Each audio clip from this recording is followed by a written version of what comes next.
नमस्कार दोस्तों, स्वागत है आपका अपने वीजी नॉलेज में। आज उस शख्स की बात करने जा रहे हैं जो दलेरी के मामले में किसी से कम नहीं था। उसके दुश्मनों की कतार बहुत लंबी थी। जहां उसको खड़ा होना होता था वो अकेले ही खड़ा हो जाता था। यही वजह उसकी मौत का कारण बन गई।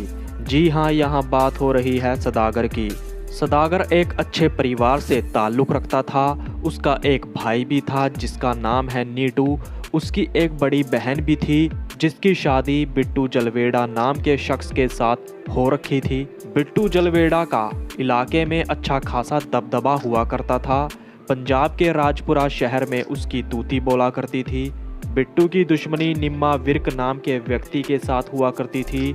आपको बता दें, निम्मा बनूड़ का रहने वाला है और चंडीगढ़ यूनिवर्सिटी के युवाओं की उसको भारी सपोर्ट थी। कहते हैं 2015 में जब निम्मा बनूड़ म्युनिसिपल कॉरपोरेशन का प्रधान बन गया था तो उस समय निम्मा विर्क की सपोर्ट में चंडीगढ़ यूनिवर्सिटी से गाड़ियों में युवा भारी तादाद में पहुंच गए थे। बिट्टू जलवेड़ा की राजपुरा के भाटिया ग्रुप के साथ भी दुश्मनी चल रही थी। निम्मा और भाटिया ग्रुप के साथ जलवेड़ा का टकराव होता रहता था।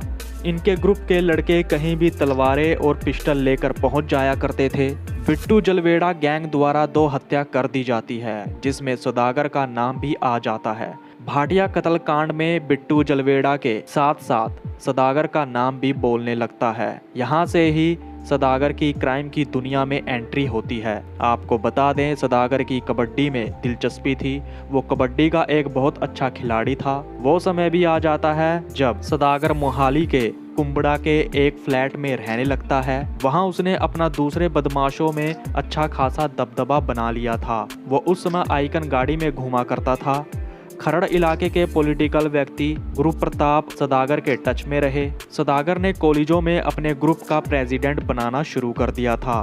कहते हैं जब सदागर ने सेली कॉलेज में अपना प्रेसिडेंट बना लिया था तो उसके बाद जश्न मनाया गया था, पार्टी की गई।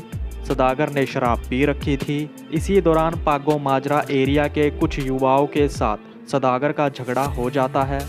सदागर उन पर भारी पड़ता है। मामले को उस समय ठंडा करवा दिया जाता है। जल्द वो समय भी आ गया जब सदागर और जैजी लांड्रा का नाम लांड्रा शहर के एक लड़ाई में आ जाता है। कहते हैं वो लड़ाई सदागर ग्रुप के एक आदमी और जैजी गिल के भाई सतनाम के दोस्त के बीच में हुई थी। दोनों शख्स लांड्रा के रहने वाले थे। यहाँ से ही जैजी गिल के साथ सदागर की दुश्मनी पड़ जाती है। 2010 के आखिर में सदागर गैंग और जैजी गिल गैंग के बीच में लड़ाई झगड़ा बढ़ने लगा था। वो समय भी जल्द आ गया जब दोनों गैंग में आमने सामने की लड़ाई होने जा रही थी। चुन्नी एरिया के एक गांव में दोनों गैंग का आमना सामना होने वाला था। उस लड़ाई में सदागर और जैजी गिल के साथ उसका भाई सतनाम भी मौजूद था। आमने सामने दोनों में टकराव हुआ। लड़ाई में जैजी गिल और उसके भाई सतनाम जख्मी भी हुए। सदागर पर 307 का केस दर्ज हुआ। सदागर को भगोड़ा घोषित कर दिया जाता है, मगर जैजी गिल इतनी आसानी से उस लड़ाई को भूलने वाला नहीं था। वो सदागर से बदला लेना चाहता था। सदागर पुलिस से बचता फिर रहा था। वहीं दूसरी तरफ जैजी गिल के लिंक दूसरे गैंगस्टर्स के साथ बढ़ने लगे थे। जैजी गिल आगे बढ़ता जाने लगा था। सदागर का उस समय बहुत नाम था। यंगस्टर्स सदागर की झलक पाने के लिए उत्सुक रहते थे। जैजी गिल अब उसके उस नाम को मिट्टी में मिलाना चाहता था। जैजी गिल लड़ाई झगड़े में नया था। दोनों की लड़ाई में अब और कुछ लोगों की एंट्री होने जा रही थी जिनका नाम था शेरा खुब्बन और हथियार तस्कर डुपला, जो इस समय विदेश में रह रहा है। कहते हैं डुपला ही वो शख्स है जिसने विक्की गोंडर को सुक्का कालो को मारने में हथियार मुहैया करवाए थे। एक दिन जेंटा स्याऊ नाम के व्यक्ति की संगरूर एरिया में लड़ाई हो जाती है। जेंटा के अपोजिट था डुपला। वो वहां 3 से 4 गाड़ियों में पहुंचता है। दूसरी तरफ सदागर जेंटा के साथ था। जब लड़ाई ज्यादा बढ़ गई थी तो कहते हैं संगरूर एरिया के कुछ लड़के वहां से भाग निकलते हैं। जब डुपला और सदागर का आमना सामना हुआ तो डुपला ने सदागर को चैलेंज करते हुए कहा कि वो उससे इसका बदला लेगा। कहते हैं सदागर को नहीं पता था कि डुपला किन किन लोगों से ताल्लुक रखता है। डुपला की भी मोहाली चंडीगढ़ एरिया में बहुत बना करती थी। सदागर इस बात से अनजान था।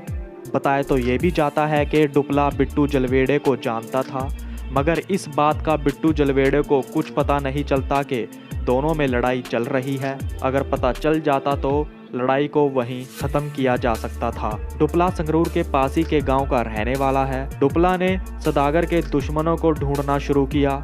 इसी बीच डुपला जैजी गिल के संपर्क में आ जाता है। डुपला ने सदागर के पीछे अपने आदमियों को लगा रखा था। डुपला के लोग सदागर के फ्लैट के आसपास भी रहा करते थे। एक दिन रात के 10:30 बजे के करीब सदागर के फ्लैट का दरवाजा खटखटाया जाता है। दरवाजे से बाहर खड़े लोग सदागर से मदद की गुहार लगाते हैं। कहते हैं यहाँ से ही सदागर पर वार करने की साजिश रची जा रही थी। सदागर के घर आए लोग सदागर से कहते हैं कि उनकी आपस में लड़ाई हो गई है, जिसमें उनके लोगों के सर में चोट आई है। अगर वो उनको हॉस्पिटल तक पहुंचा दे तो इसमें उनकी बहुत मेहरबानी होगी। सदागर और उसका साथी सनी चप्पड़चिड़ी इंसानियत दिखाते हुए उन लोगों को चीमा हॉस्पिटल पहुंचा देते हैं। सदागर और सन्नी अपनी गाड़ी में बैठकर उन लोगों का हॉस्पिटल से बाहर आने का इंतजार कर रहे थे।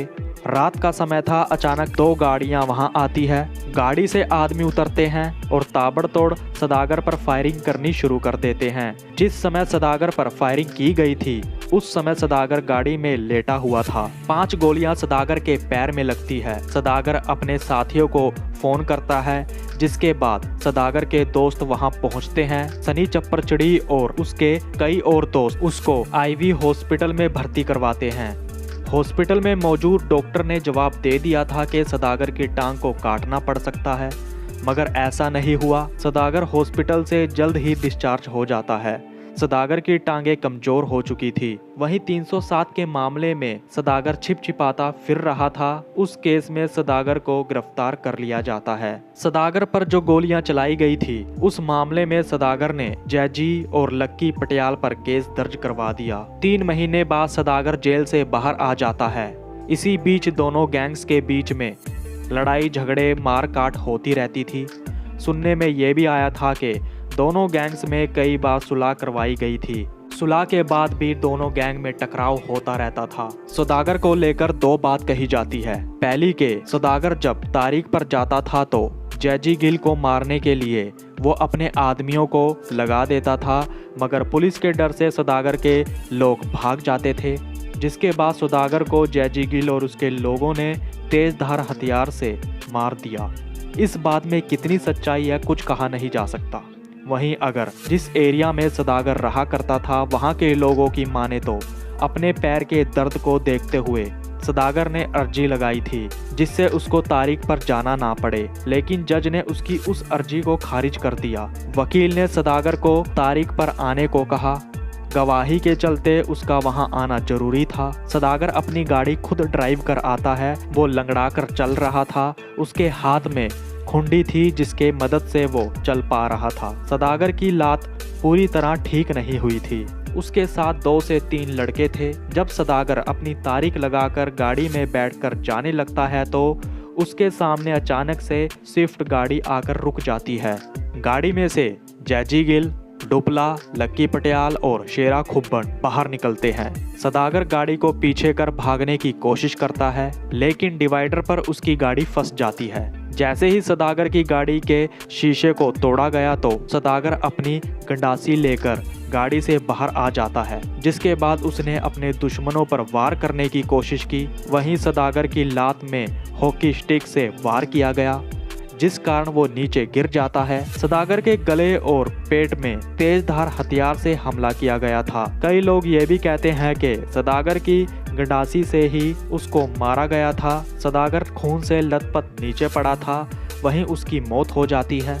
लोगों की माने तो अगर सदागर की लात ठीक होती तो शायद ही एंटी गैंग के लोग उसको मार पाते। सदागर की दलेरी के किस्सों की चर्चा आज भी बहुत लोग करते हैं। बताया जाता है जो सदागर की गाड़ी में लोग मौजूद थे जिस दौरान सदागर पर हमला हुआ था, वो लोग गाड़ी से निकलकर भाग गए थे। हर तरफ सदागर के दुश्मन थे।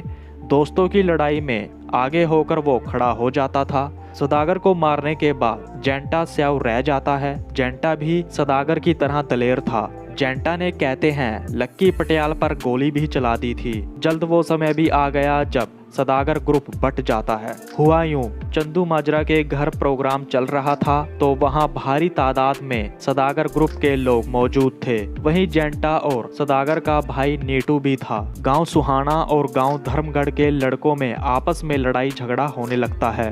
इसको देखते हुए जेंटा उनको रोकने की कोशिश करता है। इसी दौरान नीटू ने भी गोली चला दी थी। लड़ाई को जैसे तैसे काबू कर लिया जाता है, मगर उस इंसिडेंट के बाद कहीं ना कहीं सदागर ग्रुप कमजोर हो जाता है। धर्मगढ़ के लड़कों को लगने लगा था कि लड़ाई करवाने में जेंटा का हाथ है। लक्की पटियाल के टच में धर्मगढ़ गांव के लड़के आ जाते हैं। एक दिन जेंटा की हत्या धर्मगढ़ के लड़के मिलकर कर देते हैं, मगर लक्की पटियाल उस वारदात में मौजूद नहीं था। आज लक्की पटियाल जो बंबीहा ग्रुप को देखता है, यहाँ से ही लक्की पटियाल की क्राइम की दुनिया में एंट्री हुई थी। वहीं जैजी गिल 12 साल से जेल में उसी केस में सजा काट रहा है। तो दोस्तों, ये थी सदागर की जिंदगी से जुड़ी कुछ बातें। अब तक के लिए इतना ही। तो नमस्कार दोस्तों।